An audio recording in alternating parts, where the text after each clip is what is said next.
আমি বলবো যে গ্লুকোমা ব্যাপারে আমরা কতটুকু সচেতন। আমরা কিন্তু মেডিকেল পার্সোনালরাই কিন্তু অনেকে সচেতন না।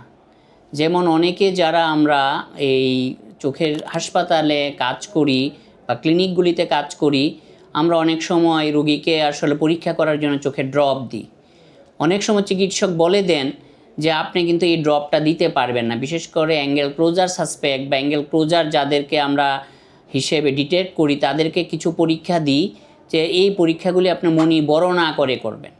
কিন্তু যারা জানে না, আমরা বলি না যে আসলে শিক্ষার পূর্ণাঙ্গ শিক্ষা দরকার। আমি যদি অল্প কিছু জানি যে না রোগীর পরীক্ষা মানে মনি বড় করে করতে হবে, কিন্তু কিছু কিছু ক্ষেত্রে যে মনি বড় করা যাবে না এটা কিন্তু আমরা জানি না। আমরা প্রায়ই কিন্তু পাই ভালো রোগী এসেছে অ্যাঙ্গেল ক্লোজার সাসপেক্ট, কিন্তু রোগীর পরীক্ষা করতে গিয়ে মনি বড় করার ওষুধ দিয়ে রোগীর কিন্তু অ্যাঙ্গেল ক্লোজ হয়ে যায়। গ্লুকোমা যেটা ছিল না সেটা কিন্তু গ্লুকোমাই আসলে শুরু হয়ে যায়। অ্যাঙ্গেল ক্লোজ হয়ে গেলে প্রেশার বেড়ে যায়, অপটিক নার্ভ ড্যামেজ হয়ে যায়।